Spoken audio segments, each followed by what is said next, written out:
nanti supaya bisa dilihat, didengar Pak Feki dulu. Udah bener enggak ini nada-nadanya itu. Beliau ini pencipta lagu himne kita, saudara. Berikan aplaus dulu. Terima kasih Pak Feki. Karena beliau ini seorang pencipta lagu. Sering menjadi juri di Vesparawi di Manado, Gorontalo. Sudah malang melintang beliau terkait dengan perpaduan suara. Dan di kelas itu, kalau di kelas saya ya, paling berkesan. Beliau itu pertanyaannya menukik gitu. Kadang saya, aduh, gelagapan saya ini.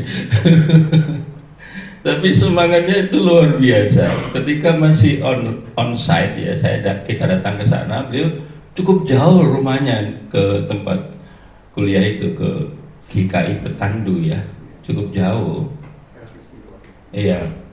Dan ketika online, kasihan beliau, tempatnya itu sinyal susah. Jadi kadang di luar rumah banyak nyamuk gitu, tapi dia masih semangat kuliah. Ini orang tahan banting. Terima kasih Pak Feki ya, sudah memberikan dukungan kepada kita semua. Dan ada juga yudisium hari ini yang sebelumnya datang dengan muka Bapak Belur. Karena kemarin habis dihajar oleh Pak Theo, Pak Tony, Bu Nia. Tapi dia masih senyum. John, gimana John? Semangat ya John. Tidak apa-apa. Tidak lelahmu tidak sia-sia. Memang begitu. Kalau dapat gelar sarjana muda, ya buat apa bikin sekolah itu ya? Nggak usah bikin sekolah, jual gelar saja, selesai. Sebenarnya Pak Feki ini kan ya juga bisa ya, ngapain harus kuliah bertahun-tahun dan menempuh jarak yang jauh ke Surabaya untuk wisuda? Padahal ada yang cepat ya Pak, ada cepat, ada yang singkat, tapi beliau pilih jalan yang tidak mudah. Itulah integritas ya Bapak Ibu. Teman-teman, hari ini saya akan menyampaikan firman Tuhan dengan tema yang diberikan, transformasi kepemimpinan Kristen di era digital. Ya. Next, fakta hari ini kita hidup dalam era digitalisasi, tidak bisa tidak ya. Teknologi telah mengubah cara manusia berkomunikasi, cara manusia bekerja, cara manusia belajar, bahkan cara manusia membangun relasi dan melayani, termasuk memberikan kepemimpinan. Semua itu dipengaruhi oleh yang namanya teknologi. Teknologi membawa perubahan, teknologi menciptakan budaya. Dan tidak bisa tidak, ini harus dihadapi gitu ya. Next, hari ini seorang pemimpin dapat mempengaruhi ribuan, bahkan mungkin jutaan orang ya melalui media sosial. Satu unggahan dapat membangun reputasi, tetapi juga satu unggahan bisa menghancurkan reputasi. Di kepala daerah, mantan kepala daerah di Jawa Tengah, itu tepatnya Pak Ketua. Karena pernyataannya yang viral di media sosial berujung demo berjilid-jilid di kabupaten. Ya, itu fakta saudara. Karena itu persoalan terbesar kepemimpinan di era digital bukan hanya kompetensi. Kompetensi penting, tetapi yang maha penting adalah karakter dan integritas. Teman-teman punya potensi segudang dalam banyak hal, tetapi kalau tidak punya karakter Kristiani, tidak punya integritas, tidak bernilai. Tidak bernilai. Teknologi semakin canggih, tetapi hati manusia tetap yang namanya transformasi itu dibutuhkan. Kalau tidak nanti sudah bisa manfaatkan oleh teknologi. Yesus berbicara mengenai persoalan ini ketika para murid sedang memikirkan kebesaran dan posisi. Mereka melihat kepemimpinan dalam konteks dunia, tetapi Yesus memberikan paradigma baru, ya. Kepemimpinan bukan semata-mata orang yang dilayani, tetapi orang yang melayani. Kepemimpinan bukan pertama-tama orang yang dilayani, tetapi orang yang melayani. Mari kita lihat dalam Matius pasal 20 ayat 26 sampai 28. Tidakkah demikian di antara kamu, barang siapa ingin menjadi besar di antara kamu, hendaklah ia menjadi pelayanmu. Dan barang siapa ingin menjadi terkemuka di antara kamu, hendaklah ia menjadi hambamu. Sama seperti anak manusia datang bukan untuk dilayani, melainkan untuk melayani, dan bukan untuk memberikan nyawanya dan untuk memberikan nyawanya menjadi tebusan bagi banyak orang. Saudara, kita lihat di sini, kalau kita bisa transformasi kepemimpinan Kristen di era digital. Yang pertama, saudara, seperti apa sih transformasi yang diharapkan oleh Tuhan? Yang pertama adalah transformasi dari kekuasaan menuju kepada pelayanan. Transformasi dari kekuasaan itu prinsip kepemimpinan dunia menuju kepada kepemimpinan yang melayani, yang berorientasi kepada pelayanan. Perhatikan ayat 26. Barang siapa ingin menjadi besar di antara kamu, hendaklah ia menjadi pelayanmu. Perhatikan, tidakkah demikian dari kamu, barang siapa ingin menjadi besar di antara kamu, hendaklah ia menjadi pelayanmu. Kepemimpinan Kristen, saudara, bukan berpusat kepada jabatan, bukan berpusat kepada otoritas atau kekuasaan, melainkan pada pelayanan. Seorang pemimpin dipanggil untuk memberdayakan, memperhatikan dan membangun orang-orang yang dipimpinnya. Itulah sebabnya seorang pemimpin Kristen memang harus memiliki kompetensi teologis dalam hidupnya, mengerti firman Tuhan. Menarik sekali di sini ada dua permainan kata yang dikontraskan oleh Tuhan Yesus. Menjadi besar, dari bahasa Yunani megas atau megas, dengan kata menjadi pelayan, diakonos. Megas itu artinya terkemuka, tertinggi, populer gitu, ya, memiliki suatu otoritas. Sedangkan diakonos itu pelayanan. Ini rendah status itu rendah. Kalau terkemuka, statusnya itu tinggi. Diakonos adalah orang yang melayani kebutuhan orang lain. Jadi pemimpin itu menjadi besar bukan karena kekuasaannya, tetapi pelayanannya. Menjadi besar kemudian dikatakan menjadi pelayan. Transformasi dari kekuasaan megas menjadi menuju kepada pelayan.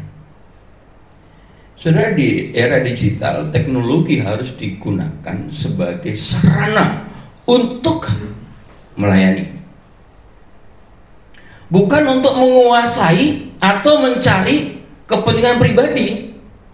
Kepemimpinan Kristen tidak berorientasi pada kekuasaan, tetapi pada pelayanan. Ini. Oleh karena itu seorang pemimpin harus dalam konteks di era digitalisasi ini, seorang pemimpin harus mentransformasi digitalisasi untuk melayani. Itulah sebabnya seorang pemimpin harus adaptif terhadap teknologi, tidak anti teknologi, adaptif tapi tetap berprinsip. Pemimpin harus mengikuti perkembangan teknologi tanpa kehilangan nilai-nilai kebenaran.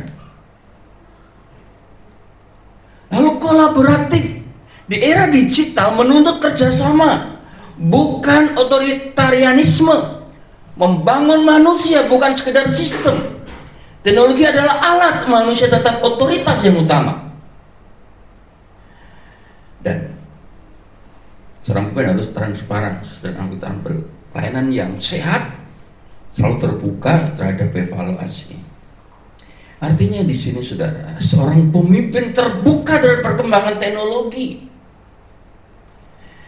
mampu menggunakan media digital untuk komunikasi dan pelayanan, tidak terjebak dalam pola kepemimpinan lama yang tidak efektif. Rasa kita semua sedang berada di sana sekarang. Mungkin di antara Bapak Ibu Saudara di sini, saya yang paling gaptek terhadap teknologi. Ya bisa tapi tidak terlalu bisa. Saya kalah dengan Sule. Ingatlah bahwa pemimpin yang tidak mau berubah, perhatikan, pemimpin yang tidak mau berubah akan tertinggal.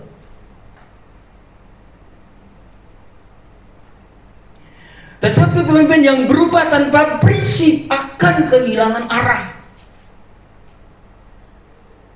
Camkan itu. Ukuran keberhasilan pemimpin Kristen bukanlah berapa banyak pengikutnya, tetapi berapa banyak orang yang diberkati melalui kepemimpinannya. Jadi transformasi kepemimpinan pertama itu dari kekuasaan kepada pelayanan. Menjadi besar, menjadi pelayan.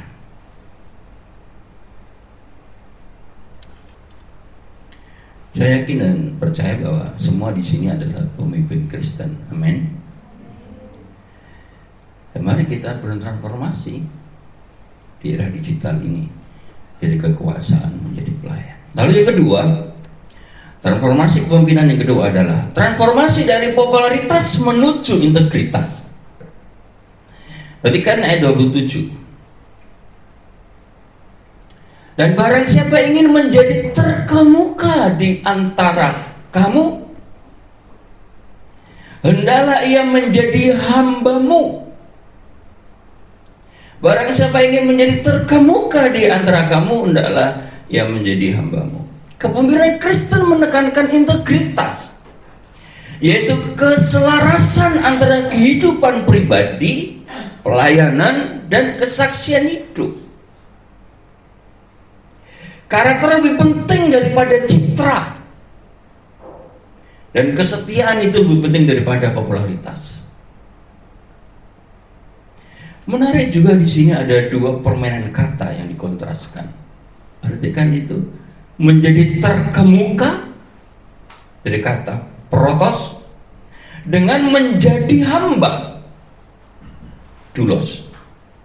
Protos itu artinya yang utama, yang pertama, ya, yang pertama atau yang pertama, orang yang berstatus sebagai atasan, terkemuka, populer.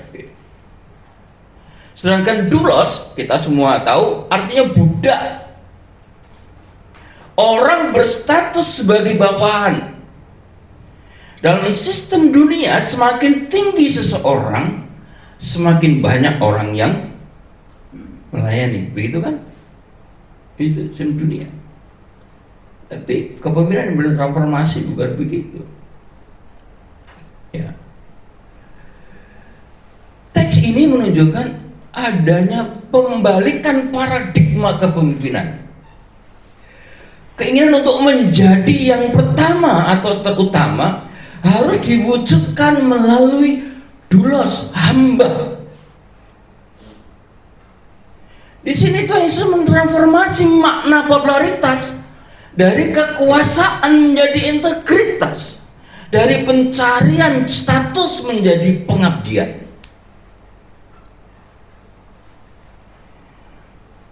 Ya, semua kita tiap hari pasti banyak yang update status. Kenapa? Ya supaya diakui statusnya, dapat validasi gitu kan, saudara. Makanya kan banyak yang rajin kegiatan apa-apa diposting gitu. Saya itu paling tidak suka, bukan karena apa, tapi memang di samping gaptek memang tidak suka. Saya sering dikritik oleh istri dan anak-anak, papa itu enggak suka ya kalau misalnya ada ngajar atau apa, khotbah di foto, lalu di share di Facebook, di IG, TikTok. TikTok saya sudah mati, IG saya sudah mati. Facebook saya juga sudah sentik-sentik. Kenapa papa enggak mau? Bukan enggak mau, tapi memang itu bukan tipe saya.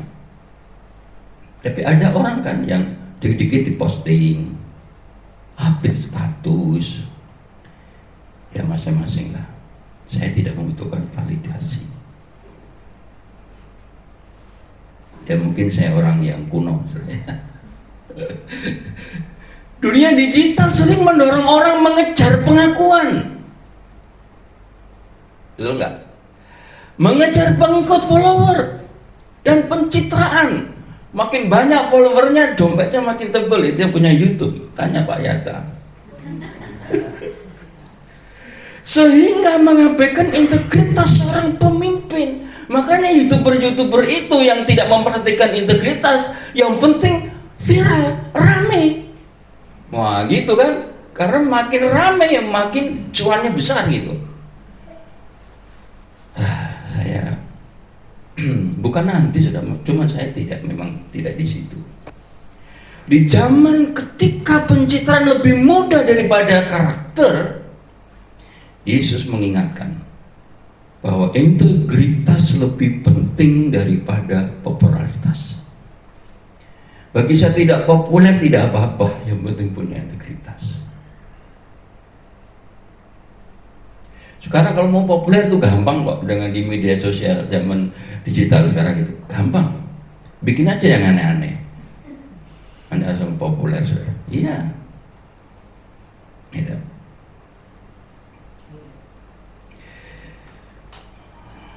Media sosial dapat menciptakan reputasi, perhatikan. Media sosial itu memang dapat menciptakan reputasi, tetapi hanya karakter yang dapat membangun kepercayaan.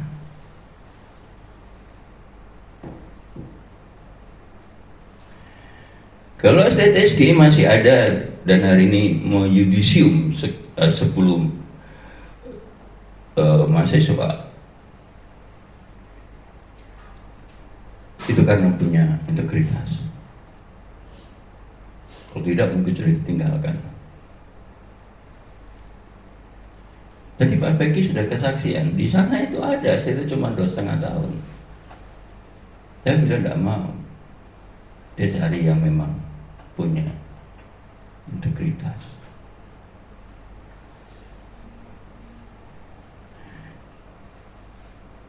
Nah, seorang pemimpin Kristen harus mengalami transformasi dari mengejar popularitas kepada integritas.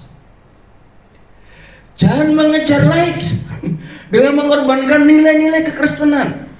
Centeng jempol dapat jempol.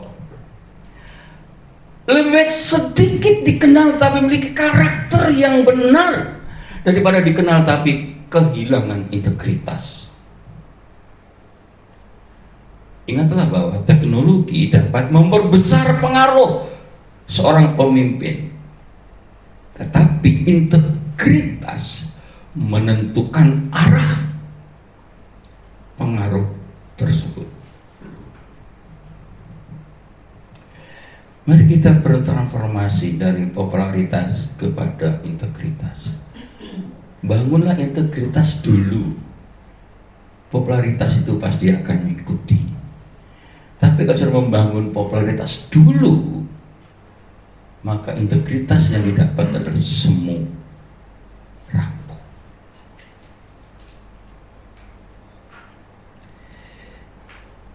Transformasi yang ketiga,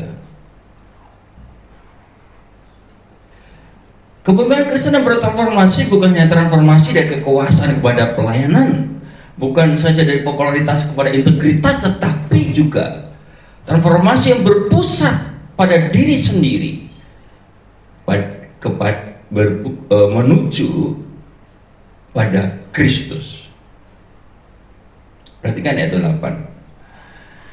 Sama seperti anak manusia datang bukan untuk dilayani, melainkan untuk melayani dan untuk memberikan nyawanya menjadi tebusan bagi banyak orang. Yesus adalah teladan utama kepemimpinan. Pemimpin Kristen tidak membangun kerajaan bagi dirinya sendiri, tetapi membawa orang kepada Kristus. Itu tujuan utama pemimpin Kristen. Tujuan kepemimpinan bukan sekedar memperoleh pengikut atau followers, melainkan membentuk murid-murid Kristus, disciples. Menarik, ini juga Tuhan Yesus suka membuat permainan kata. Nanti kan di situ yang saya kasih stabilo kuning itu. Dari untuk dilayani itu pasif kan, menjadi untuk melayani. Ya. Dikontraskan dilayani pasif artinya menerima pelayanan karena bos, gitu kan, karena pemimpin. Bertransformasi melayani, aktif, memberi pelayanan. Saudaraku yang dikasih Tuhan, ini artinya kalau berpusat diri sendiri kepada Kristus, itu artinya kita memberi diri untuk melayani, bukan minta untuk dilayani.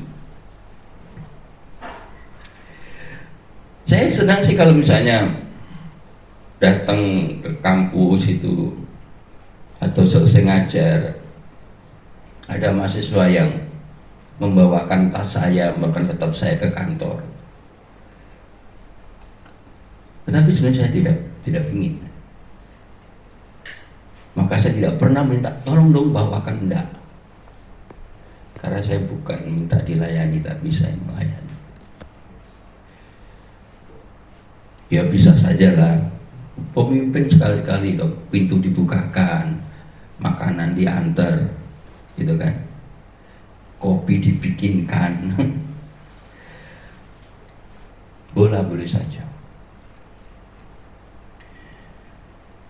Tapi hati-hati. Jika kepemimpinan berpusat pada diri sendiri, maka ia menuntut untuk dilayani, itu pasti. Tetapi jika kepemimpinan berpusat pada Kristus, maka ia memberi diri untuk melayani orang lain seperti Kristus melayani kita.